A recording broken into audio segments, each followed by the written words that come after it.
Good morning, this is VJ Franz K. I'm doing the late summer unboxings here. And why did I show you my headphone microphone? The answer is because we're going to compare it to this Shure SM35 XLR headphone microphone. And I just want to get a sense of comparison between the two. So let's go ahead and open this. Inside we have the usual manual precautions that you may not read, even though in this case, since it is an expensive microphone, we may actually want to take a look. So what is this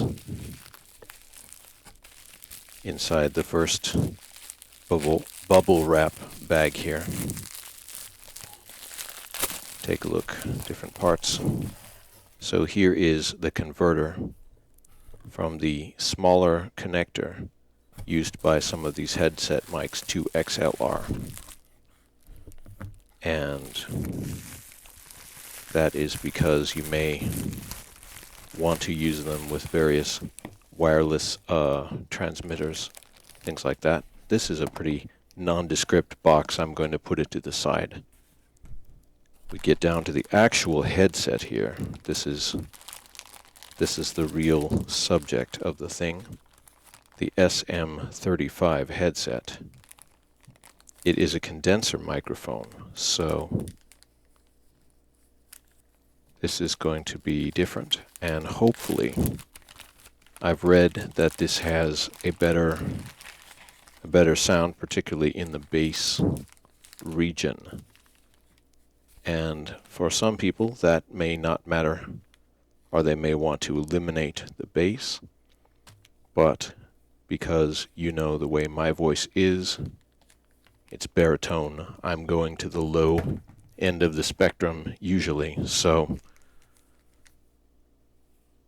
I definitely want all of the bass response that I can get from the unit. So there it is, connected. And what are we going to do?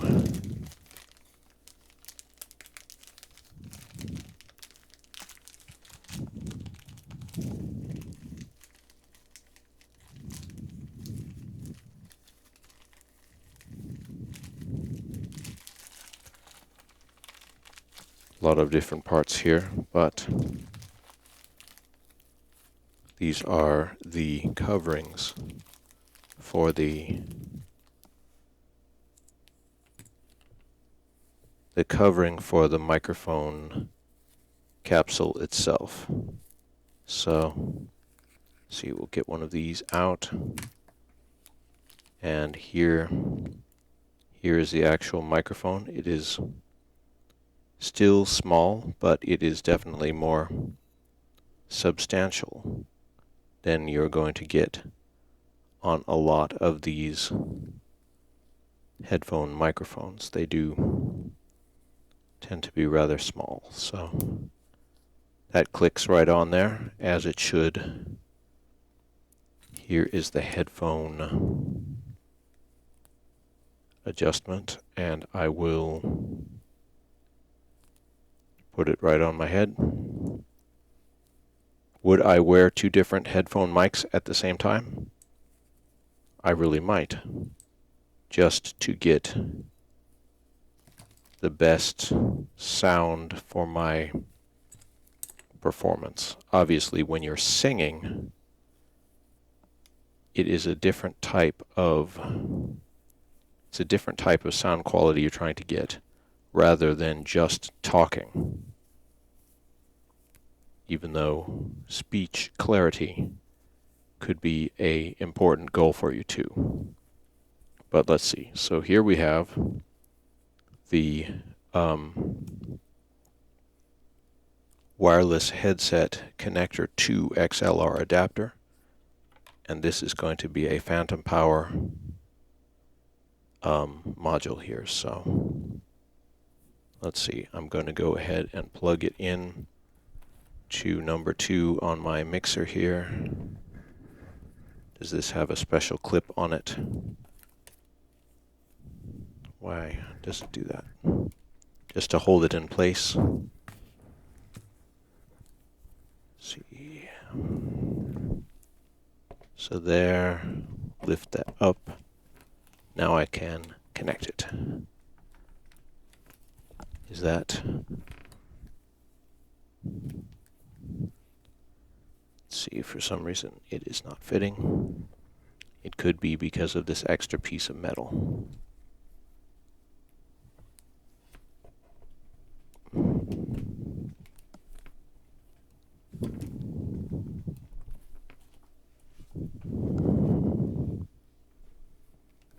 Interesting. Wonder if there's any way for me to remove this. Oh, I see, I can slide it upward.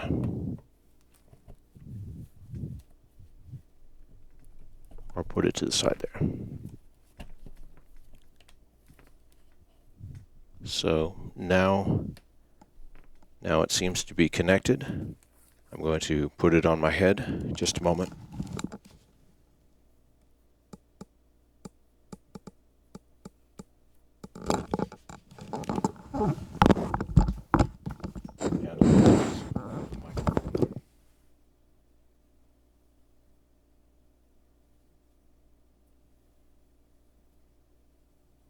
Cable is not that long.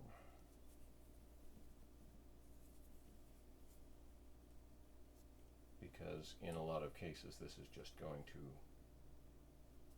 a body pack or something like that where they actually have the amplifier for the mic. So here we go. Put it.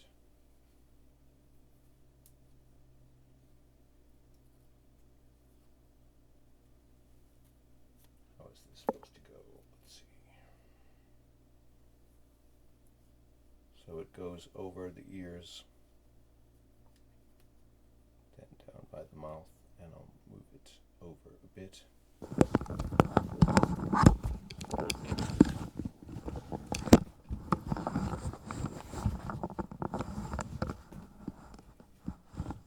Okay.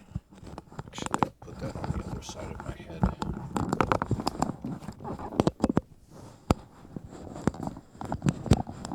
Oh yes. And the other thing I have to do is turn on the phantom power. Turn on the phantom power. So now I'm going to start fading down the other microphone and fading in microphone number 2. Fading in. Wait a minute, that's not correct.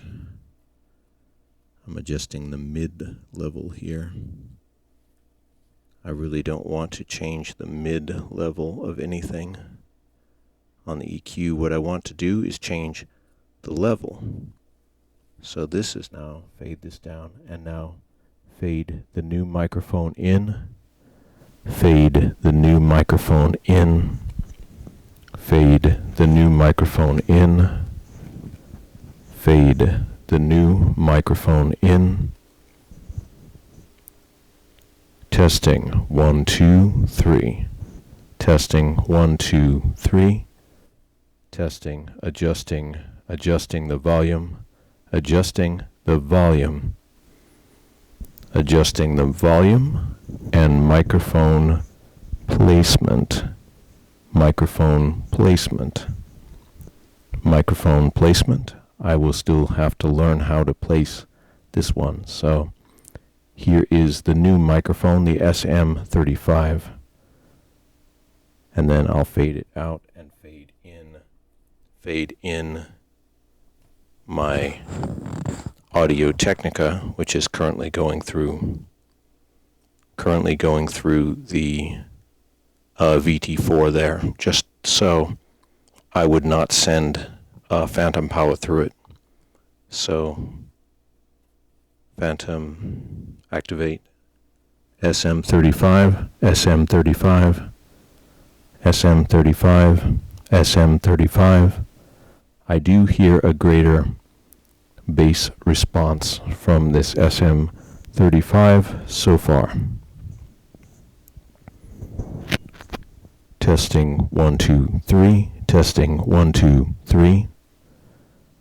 Fade both of them in. Fade both of them in.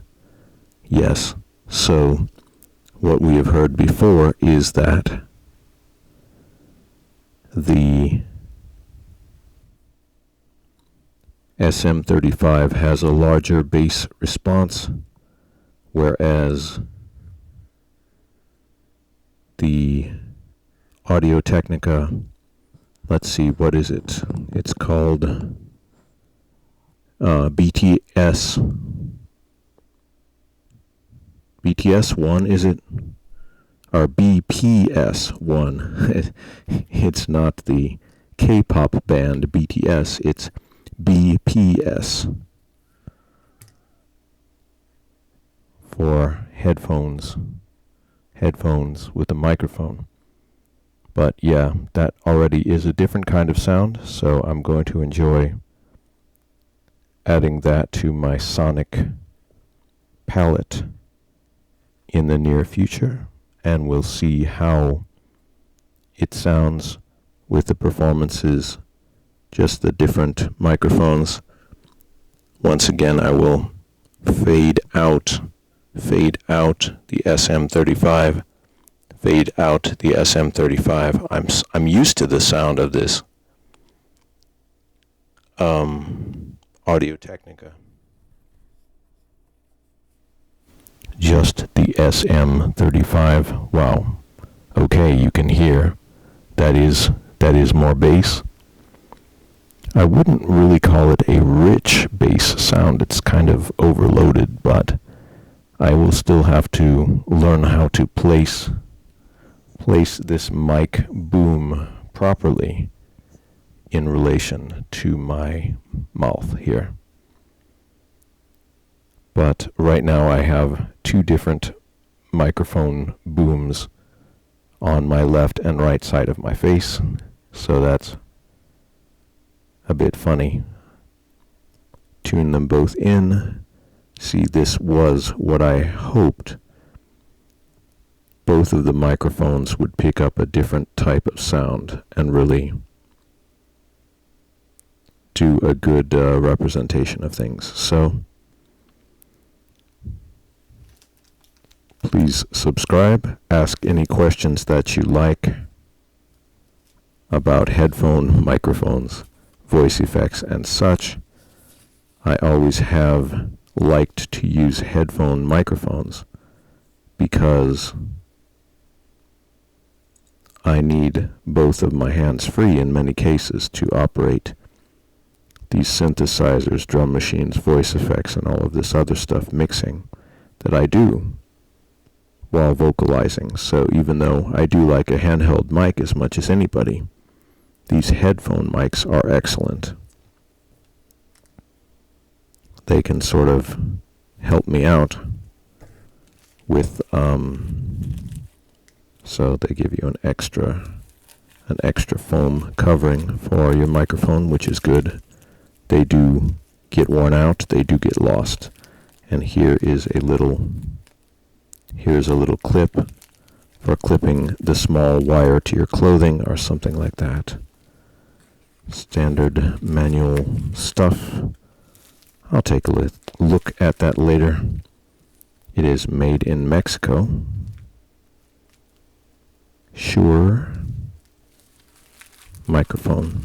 So for years before I got either of these, I had a smaller Shure dynamic microphone, and that one was really unclear. So, or I don't know, I guess it was just very, very tinny, you know.